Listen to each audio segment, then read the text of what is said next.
Hello everyone, I hope you are doing well. So आज की video में हम देखेंगे लैटराइट सोयल। ठीक है, तो हमने पिछली वीडियोस में क्या क्या देखा, सोयल एज ए रिसोर्स देखा, फिर हमने क्या देखा, एलुवियल सोयल, देन हमने black soil, then red and yellow soil. ठीक है, ये सारी चीजों, इन सारी वीडियोस के लिंक नीचे डिस्क्रिप्शन में मिल जाएंगे, आप वहां पे जाके देख सकते हैं। ठीक, आज की वीडियो में हम बात कर रहे हैं लैटराइट सोयल।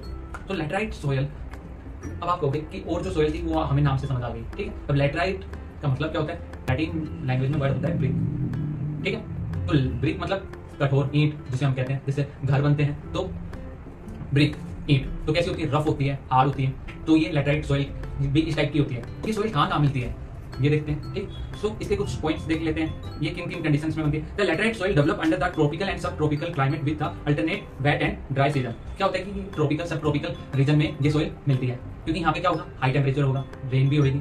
ठीक है, देन अगला पॉइंट क्या है, this soil is result of intense leaching due to the heavy rain.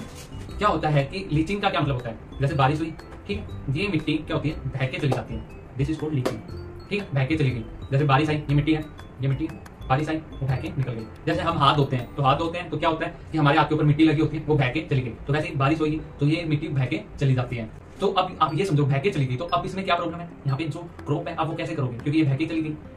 Simple सी बात है। सो एक पॉइंट ये बनता है। Then soil are the mostly deep to very deep acidic generally definite in plant nutrition. ठीक है, मैंने क्या बताया था कि बह के चली जाती है, तो परंतु अब इसके नीचे रॉक होगी, परंतु इस सॉइल के ऊपर आप प्लांट ग्रो कर सकते हो। देन इसके ऊपर जो पेड़ होते हैं, जैसे जिनकी जड़ें इनमें पत्थरों में भी छेद करके चली जाती हैं, तो आप यहाँ पे बड़े बड़े पेड़ हो सकते हैं या प्लांट्स हो सकते हैं। तो आप इससे कनेक्ट कर पा रहे हो, तो प्लांट वाली चीजें उगा सकते हैं। जैसे हम क्या उगा सकते हैं, यहाँ पे टी की खेती कर सकते हैं, कॉफी की कर सकते हैं, क्योंकि इनके प्लांट्स होते हैं।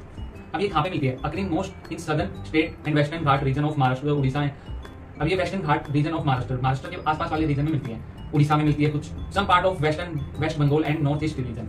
इसका कुछ part West Bengal north east region में भी मिलता है, दैट्स व्हाई यहाँ पे कॉफी टी की खेती होती है। अब इस बात को आप ये समझना है कि आपको ये जो होती है पैचेज में मिलती है, सारी सॉइल यूं नहीं है कि यहाँ पे यही मिलेगी, जरूरी नहीं है। कई बार मिक्सचर होता है, क्योंकि एक जगह के ऊपर काफी सारी चीजें मैटर करती है एक सॉइल को बनने के लिए, तो कई बार चीजें अप एंड डाउन होती है, तो वहाँ पे डिफरेंट टाइप की सॉइल मिल सकती है। अब इसकी कैरेक्टरिस्टिक देख लेते हैं। जनरली पुअर इन ह्यूमस, ये ह्यूमस के अंदर पुअर होती है, क्योंकि ये बह के खुद ही चली जाती है, तो ये पानी को अपने अंदर एब्जॉर्ब भी नहीं कर पाएगी। और ये कैसी होती है, ये इरोजन होती है और डिग्रेड हो जाती है टाइम के साथ, और समय के साथ हमने डिफरेंट टेक्निक अपनाई है। तो दैट्स वाई हम इसके ऊपर ये कॉफी और टी की खेती कर सकते हैं। और ये कहाँ पे, हिली एरिया में की जाती है, जैसे Karnataka, Kerala, Tamil Nadu. This soil is used for growing tea and coffee. Soil in Tamil Nadu, Andhra Pradesh, Kerala are more suitable for crop like. जो ये आंध्रा वाला, तमिलनाडु, केरला वाला रीजन होता है, यहाँ पे थोड़ी ये रेड सोइल मिलती है, तो ये हेल्प करती है ग्रोइंग नट्स। यहाँ पे नट्स की जो खेती होती है वो की जा सकती है। सो पढ़ाई करते रहें, ऑल द वेरी बेस्ट। सारी चीजों को लिंक करते हुए पढ़ते चले, ऑलवेज कीप स्माइलिंग।